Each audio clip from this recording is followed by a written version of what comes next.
이번에는 이제 고학년에 대한 질문이네요. 그동안 지금까지 질문들이 다 좀 저학년 이야기였다면, 고학년, 쓰기를 고민하시는 분입니다. 네, 초등 고학년입니다. 고학년이라고 하면은, 네, 뭐, 5학년, 6학년 될 수 있을 것 같은데요. 초1부터 영국문화원을 다니면서 리딩앤을 알게 되어 도움을 많이 받았습니다. 이제는 쓰기가 고민이네요. 라고 해주셨어요. 네. 어떻게 하면 될까요? 쓰기는, 선생님. 쓰기는 정말 어려운 것 같아요. 네, 한번 질문 좀 드리고 싶은데 답변은 문자로 이렇게 주셔도 되고 아니면 팀장님이 말씀해 주셔도 좋은데 어머님들이 주로 쓰기 교육은 어떻게 할까 할 때는 영어 글자 쓰기일까요? 아니면 글쓰기일까요?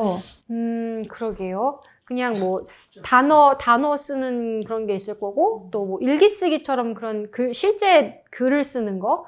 이렇게 두 가지가 있을 텐데. 그래서 네. 두 가지로 먼저 나눠서 말씀드리면 글자 쓰기는 솔직히 3, 4세 때도 할 수 있어요. 재미있게. 기억, 니은 쓰듯이 재미로 A, B, C, D 충분히 쓸 수 있습니다. 펜만 잡으면 쓸 수 네, 있죠. 쓰면 뭐 D자 거꾸로 써도 상관없고 네. 그렇게 하고 어느 정도 이제 파닉스를 하게 되면 단어 쓰기나 아니면 우리나라 초1 때는 뭐 기억, 니은 이런 거 노트에다 써와라 이런 숙제도 있을 거예요. 네. 영어도 마찬가지로 그렇게 쓰셔도 좋고 또 문장 쓰기에도 좋습니다. 네. 문장 그리고 저희 때는 초등학교 때 받아쓰기가 있었어요. 받아쓰기 시험이. 근데 저는 받아쓰기 시험 굉장히 좋아합니다. 왜냐하면 항상 아이한테 얘기해요. 시험이란 네가 그걸 계기로 한번 공부해보는 시간이야. 시험이 없으면 공부 안 하잖아. 네. 한번 너한테 공부해보라는 거지 결과가 중요한 게 아니라 한번 기회를 주는 거니까 이 기회 때 한번 공부를 해보자 해서 받아쓰기 공부 많이 했거든요. 네. 그리고 근데 요즘은 좀 받아쓰기 시험을 안 본다는 얘기도 있는데 영어로도 받아쓰기도 해봐도 좋습니다. 근데 사실은 제가 초1, 2 때 저희 아이한테 엄마가 부르는 거 써봐 했는데 안 하더라고요. 마음 같지 않습니다. 어머니 마음 같지 않은데 일단 받아쓰기, 보고쓰기, 단어쓰기 이런 건 하시면 되고 또 글쓰기 부분에 있어서는 우리나라 아이들의 글쓰기를 어떻게 해야 되는지 보시면 먼저 이제 유치원생들 이제 편지 많이 쓰죠. 우리 집에 놀러와. 그런 거 많이 하는 것처럼 I love you 이렇게 영어로도 편지 쓰기부터 하고 그다음에 일기 쓰기, 그림 일기 쓰기도 좋습니다. 한 문장 써도 좋습니다. It is sunny today 뭐 이 정도만 써도 좋습니다. sunny 발음 N 두 개 없어도 괜찮고 그런 거 상관없고 그다음에 이제 독서가 탄탄해지면서 초 2, 3 되고 고학년 때까지는 이제 독서록 쓰기 하는데 독서록 쓰기도 그림 독서록 쓰기부터 해가지고 가장 기본적인 독서록은 내용 요약과 느낀 점 쓰기 한 2패러그래프 정도가 가장 대표적인데 솔직히 저는 독서록 이거 너무 단조롭다고 생각을 해요. 제가 교사면은 제가 한국어 교사라도 독서록은 좀 다양했으면 좋겠어요. 네. 주인공에게 편지 쓰기 또는 결말 바꿔보기 뭐 이런 식으로 다양한 독서록 10개 정도 이상의 다양한 독서록을 쓰면 굉장히 좋을 것 같고 그다음에 이제 에세이 쓰기가 들어가는데 에세이는 가장 기본적인 뭐 가족 소개하기, 내 꿈 소개하기 이런 것들이 되는데 이건 초6 또는 중학교 때도 충분히 할 수 있는 거거든요. 그래서 또 제가 영국 문화원도 친하지 않겠습니까? 저도 경험이 있습니다.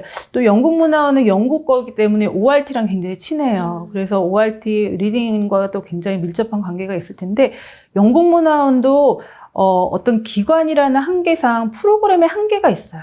아이의 독서 프로그램을 끝까지 이끌어가기는 굉장히 좀 기관이기 때문에 어렵습니다. 그래서 콜스북을 한다거나 아니면 놀이 영어를 많이 하는데 저희 아이 같은 경우에도 초4까지 영국 문화원을 다녔어요. 그때는 놀이 영어였어요. 집에서는 독서를 하고 엄마와 같이 그리고 영국 문화원에 일주일에 한 2번 정도 가서 선생님과 놉니다. 그럼 숙제가 있는데 숙제가 또 좋았어요. 왜냐하면 어떤 바다에 대해서 배우면 너의 바다를 그리고 거기에 있는 동물들의 영어 이름을 써와봐. 얼마나 좋습니까? 열심히 그리고 옥토푸스 써보고 이런 거 너무 좋았는데 한 5학년 되니까 초등 고학년이니까 그때는 이제 주제별로 들어가더라고요. 그래서 글로벌 워밍, 지구온난화 어렵습니다. 그리고 숙제도 별로 없습니다. 2시간 동안 아이들 멍 때리고 올 수 있어요.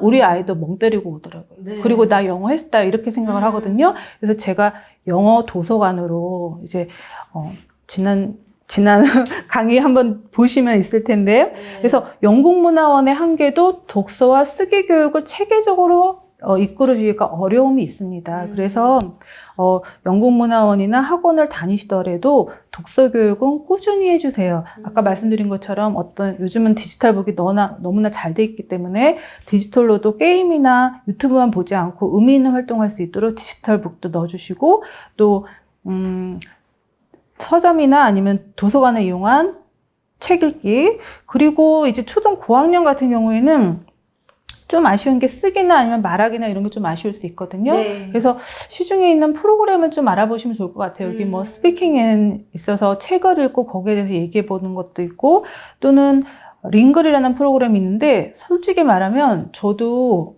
숙제 있거나 시험 전이나 이때 아니면 이용하기가 힘들어요. 마음 같지 않습니다. 근데 가장 정말 200점, 100점 만점에 200점 주고 싶은 아이는 일주일에 한 번씩 써서 선생님과 첨삭하고 토론해보는 아이. 이거는 정말 그림 같은 아이입니다. 저희 아이도 안 됐고 저조차도 안 됩니다. 저도 마음 같아서는 책 읽고 쓰고 그거를 링글에 있는 저 스탠포드에 있는 학생과 대화해보고 싶지만 저도 안 됩니다. 그래서 네, 초등 고학년 독서 교육 하시고 혹시나 아이가 또는 원하거나 아니면 좀 아쉬움이 있으면은 시중에 있는 프로그램을 통해서 독서록 쓰고 이야기하기, 에세이 쓰고 이야기하기 이렇게 하면 독서와 쓰기 교육이 되지 않을까.